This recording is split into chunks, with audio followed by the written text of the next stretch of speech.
stopped and thought about this?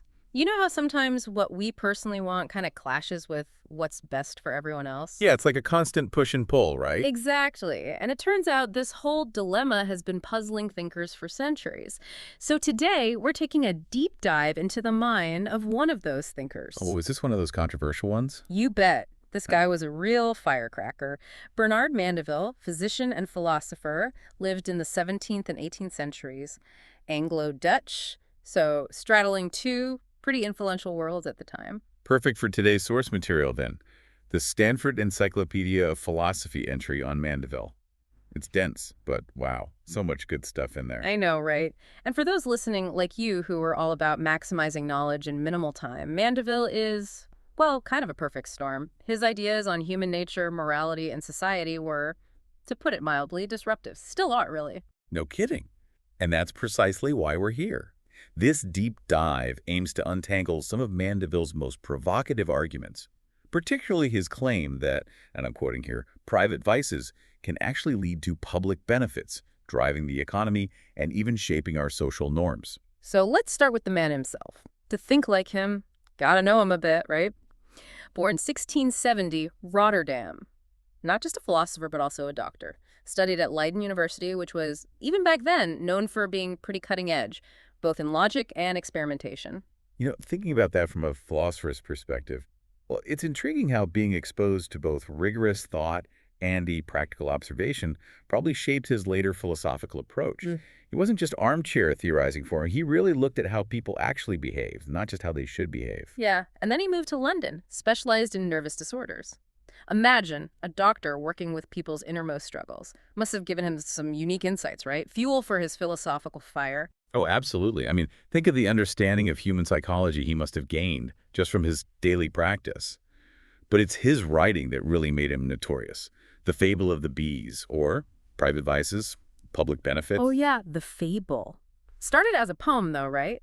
The Grumbling Hive back in 1705, and even then it caused a stir, saying that if a society really got rid of all its vices, poof, the economy would tank. Talk about challenging the status quo. Back then, the prevailing idea was that public virtue was like the key ingredient for a flourishing society. And Mandeville's like, hold on a minute. What if all those things we consider bad are actually what keeps the economic wheels turning? It was a bold statement, basically a thought experiment, right? He was like, let's take off the rose-colored glasses and look at society through the lens of actual human motivations, even the less than noble ones. And philosophically, that was huge because it directly challenged civic humanist ideology, which was the dominant belief that a strong society needs its citizens to put the common good above their own personal interests. Mandeville was basically saying, well, maybe all those self-interested pursuits, even the ones we label as vices, are actually the hidden engine behind economic activity. And then the fable itself, it didn't stop at just the economy, did it? It grew into this much bigger exploration of, well, what it means to be human, passions, how we develop ideas of morality, social norms, the whole shebang. Precisely. It became this wide-ranging philosophical treatise on society itself, and its influence was immense. Thinkers like Hume, Rousseau, Adam Smith, even when they disagreed with him, they had to grapple with his ideas. He really shook things up. And it's interesting, even more recently, his insights into how social norms and institutions develop kind of organically have resonated with theorists of what's called spontaneous order. Hayek, for example, this idea that complex systems can arise not from some top-down plan, but just from individuals interacting, pursuing their own goals. And that, well, it aligns pretty well with Mandeville's focus on those unintended consequences. So his impact has been both wide and lasting. And let's not forget his other works, even though they might be less famous. The Virgin Unmasked, a series of dialogues on gender and politics. Then a treatise of the hypochondriac and hysteric passions, again in dialogue form, exploring the link between wealth and psychosomatic illness. And Free Thoughts on Religion, where he argued for civil religion and more tolerance. Really covered a lot of ground. Yeah, he didn't shy away from any topic. But let's get back to his core ideas about human nature. The source mentions a shift in his thinking, moving away from a more Cartesian view of animals. Right, and that's philosophically significant. You see, Descartes was all about drawing a hard line between humans and animals. Animals, mere biological machines, no minds or souls. But Mandeville, through his observations, started to blur those lines a bit. He saw more similarities than differences, suggesting that maybe humans weren't quite so unique after all. So he was moving towards a more, naturalistic view of human behavior, acknowledging our animal instincts and passions. Exactly. He was skeptical of any theory that didn't take into account what we could actually observe about human behavior in the real world. It's a key element of his philosophical approach. So he challenged that dominance of reason. Instead of seeing humans as primarily rational beings, he saw us as, and I'm quoting again, a compound of various passions, meaning our emotions, desires, those are the real drivers of our behavior. Hmm. Sounds kind of familiar, right? Well, it definitely resonates with certain psychological theories that came later. But back then is a pretty radical idea. It raised questions about free will, for example. Mandeville, leaning towards a more Hobbesian view, saw the will as just the outcome of our deliberations. But those deliberations are always, well, heavily influenced by our strongest desires at any given moment. So we might think we're being rational, but really our passions are already calling the shots. Pretty much, reasons just playing catch up, finding ways to justify what we already want. Which brings up the interesting role of flattery. Mandeville talks about lawgivers. And he doesn't just mean lawmakers, but anyone setting moral standards. If we're so driven by self-interest, how did they convince people to care about the public good? That's where Mandeville gets really insightful. He says these lawgivers weren't appealing to our purely rational side. They knew better than that. They tapped into something much more powerful, our vanity, our desire for social approval. Ah, so playing to our egos. Exactly. They praised human nature, talked up rationality, and basically created a system where those who controlled their selfish impulses for the sake of the community were seen as, well, superior. And that desire to be seen as superior, it's rooted in pride, right, became a powerful tool for shaping behavior. So it's not necessarily an internal moral compass guiding us. It's wanting to look good in the eyes of others and get that little ego boost. Pretty much. And reason, oh, it's a master of justification. The source even says, self-love furnishing every individual with arguments to justify their inclinations. So reason becomes less about guiding our passions and more about finding clever ways to rationalize them. So this self-love, it's at the core of everything. But what about actions that seem truly selfless? The source brings up examples like saving a baby or a mother's love for her child. How does Mandeville explain those? Well, get ready for this. He argues that even in those seemingly altruistic acts, self-love is still lurking beneath the surface. Saving a baby. He might say we're motivated by the distress we'd feel seeing such a tragedy, a feeling ultimately rooted in our own capacity for suffering, and maternal love. As pure as it seems, he traces it back to self-love too. Wow, that's a tough pill to swallow. It is. A lot of his contemporaries, like Bishop Butler, really pushed back against this whole selfish system, arguing that emotions like pity and parental affection are clearly directed outwards towards others. Okay, so even acts of apparent selflessness can be spun as ultimately self-serving. Interesting. But then he also emphasizes the role of pride and shame, right? How they make us conform to social norms. The dueling example is a powerful one risking death just to avoid the shame of not fighting. That one really hits home, doesn't it? It shows just how strong social pressure can be, that deep-seated need to maintain our standing in the eyes of others. Pride pushes us to seek approval, shame to avoid disapproval, and often those forces are even stronger than the fear of physical harm.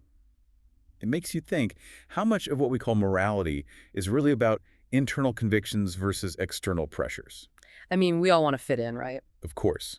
And Mandeville was keen on dissecting that dynamic. He even made a distinction between self-love and self-liking. Oh yeah, that's a subtle one. What's the difference? So self-love is all about basic survival. Food, shelter, security.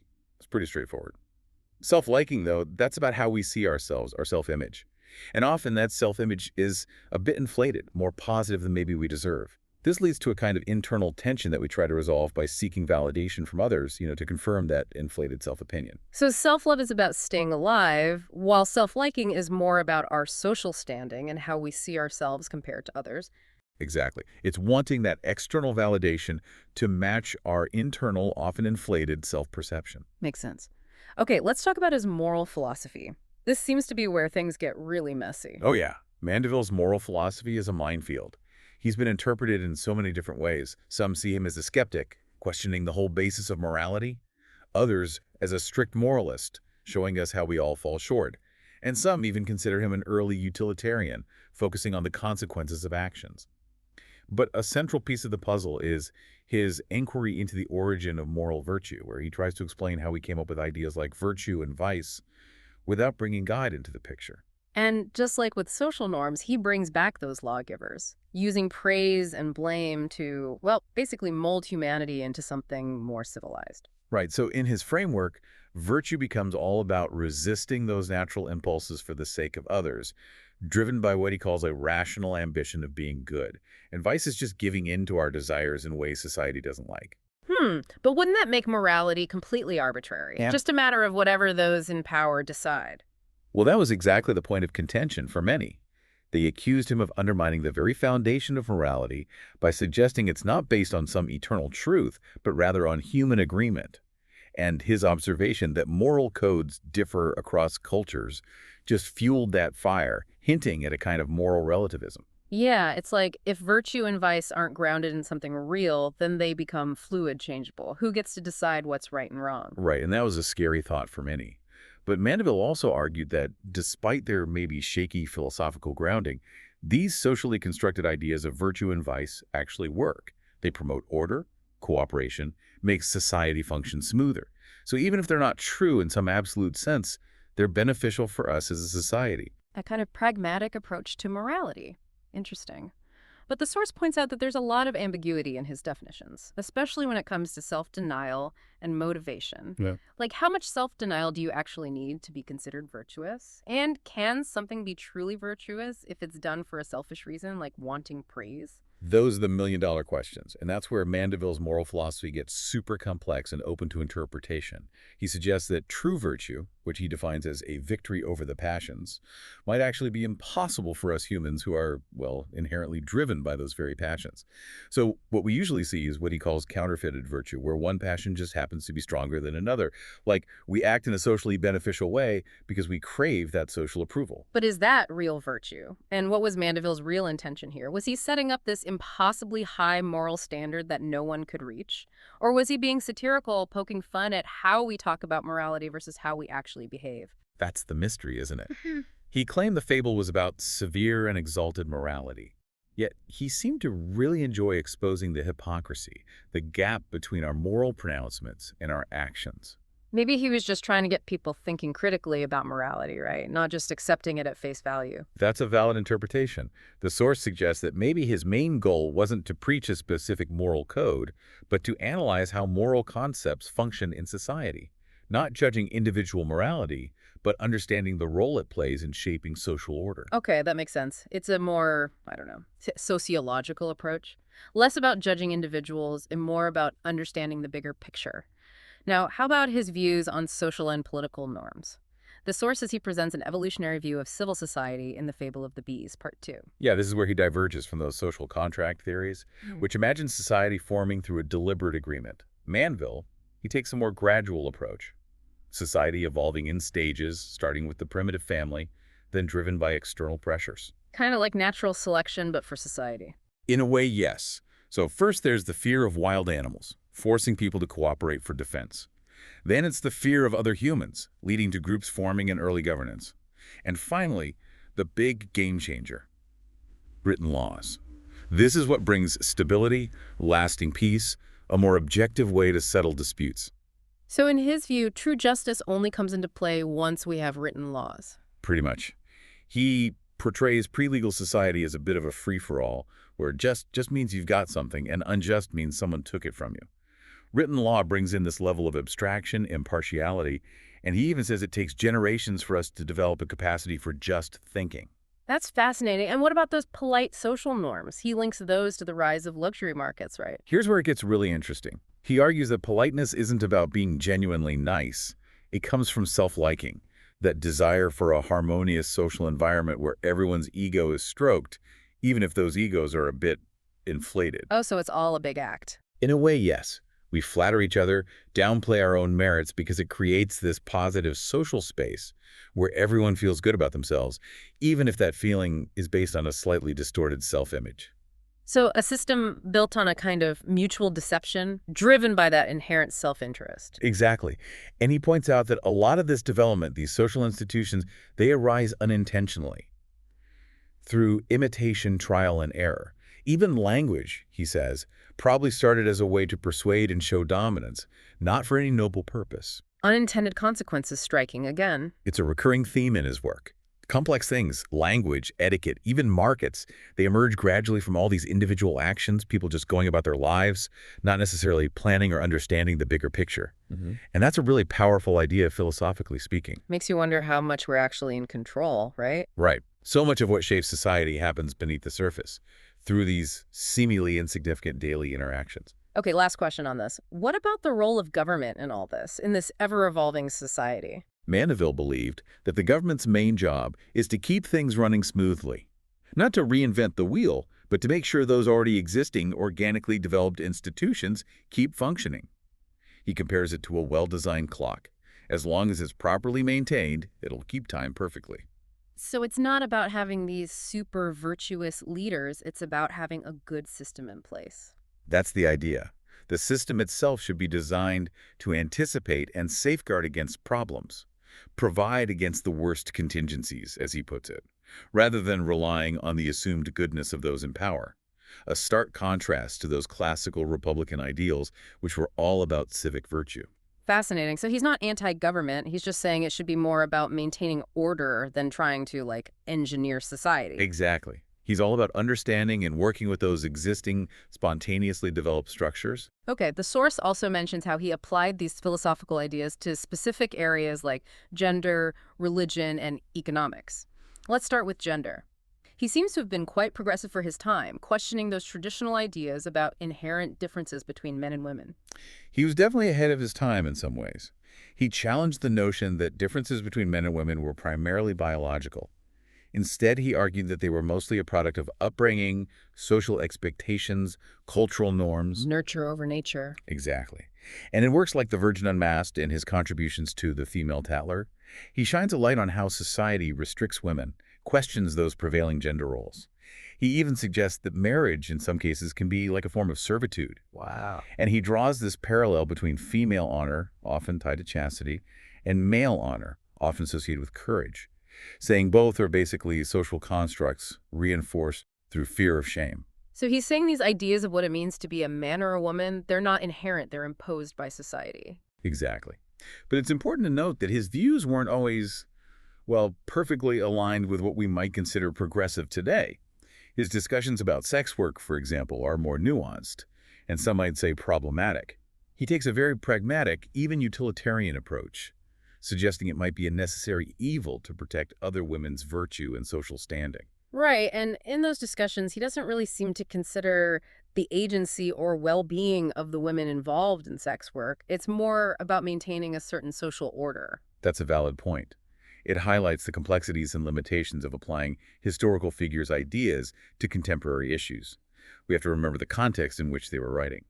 But even within that framework, he does touch on the socially constructed nature of female modesty and chastity, arguing that these are learned behaviors, not natural instincts. So he was still pushing boundaries in some ways, even if his perspective wasn't always fully formed by today's standards. Exactly. It's a reminder that intellectual progress is a process, and even those who challenge the status quo can hold views that later generations find problematic. Okay, how about religion? I know he believed humans are naturally inclined toward religious belief due to fear of the unknown. Yeah, he saw this fear of unseen forces, this tendency to attribute agency to natural phenomena as the root of religious belief. Yeah. And he argued that religion is super important for maintaining social order. Fear of divine punishment, that's a powerful motivator for good behavior. Yeah, keeps people in line. Exactly, promotes civic allegiance, all that. But he was also very critical of what he called priestcraft, basically manipulating religious belief for power. And he advocated for the state to have authority over the church to ensure tolerance and prevent religious conflict. So he saw the value of religion, but also its potential for abuse. Absolutely. He was wary of unchecked religious authority and believed the state had a role to play in safeguarding religious freedom. Interesting. Okay, finally, economics. The heart of his private vices, public benefits paradox. He claimed that even the poorest people benefit from a thriving commercial society. Yes, he argued that even the poor in wealthy societies have a better quality of life than the rich in less developed nations. They have access to more goods, more comforts. But he also held this, well, controversial view, the utility of poverty thesis. I've heard of that. What was his take on it? He believed that the poor should have just enough to survive, but not enough to save. and that keeping them uneducated would prevent them from being dissatisfied with their lot in life. Kind of a bleak outlook. It is. He saw strict social hierarchies as a way to protect the working poor's self-esteem, preventing them from comparing themselves unfavorably to the wealthy. So keeping them in the dark to keep them happy. Interesting. And he also questioned why that desire for social status, it fuels luxury consumption but doesn't necessarily motivate people to do those, well, less glamorous jobs. Yeah, that was a point of contention between him and later economists like Adam Smith. Smith believed that this desire for esteem actually drives economic activity across all levels of society. So for Mandeville, the desire for nice things is strong, but the desire to do hard work to get them, not so much. Pretty much. He leaned more towards economic necessity and lack of options as the motivators for lower-class labor. It's definitely a different perspective. Okay, so after all this, what's Mandeville's lasting impact? The Fable of the Bees was a scandal, but also hugely influential, right? No doubt about it. Even with all the initial outrage, it had a profound impact on 18th century thought. It forced those Enlightenment thinkers to confront some uncomfortable truths about human nature and the unintended consequences of our actions. Even when they disagreed with him, they had to take him seriously. Exactly. He couldn't be ignored. And his evolutionary perspective on society, that was a powerful alternative to those traditional social contract theories. His ideas even influenced those debates about the origins of language. And he wasn't just an 18th century figure, was he? His ideas still resonate today. Oh, absolutely. Marx, for example, referenced his work on poverty. And some scholars even suggest that Darwin might have drawn inspiration from his evolutionary approach to social development. Mandeville's been recognized as a key figure in understanding the trajectory of British moral philosophy. Wow. So not just a historical curiosity, but someone whose ideas still spark debate and influence thinking today. Exactly. Especially in the 20th century, thinkers like Hayek really latched onto that concept of spontaneous order, crediting Mandeville as a precursor. And while there's still debate about his specific economic views, his focus on those unintended consequences and the limits of human knowledge, those have had a lasting impact on both social and economic thought. So to sum it all up, Mandeville's ideas, provocative as they are, revolve around this complex interplay: our self-interested desires, how society shapes our notions of right and wrong, and those often surprising outcomes that shape our world. His private vices, public benefits paradox, well, that's still a hot topic when we talk about economic prosperity and social norms. And for you, our listener, someone who's clearly interested in exploring diverse ideas and understanding complex issues, Mandeville offers a real challenge to conventional wisdom. He forces us to think critically about why we do what we do, both individually and as a society. It's all about questioning assumptions, right? Not taking things at face value. Exactly. And on that note, here's a parting thought. If Mandeville's right about self-interest and social norms, what vices might be unintentionally contributing to public benefits in our world today? And are we even aware of them? Something to ponder, isn't it? It sure is. Food for thought, even centuries after Mandeville first put forth his ideas. His ideas might be centuries old, but they still feel remarkably relevant today. And that's the mark of a truly influential thinker. Thanks for joining us on this deep dive into the world of Bernard Mandeville.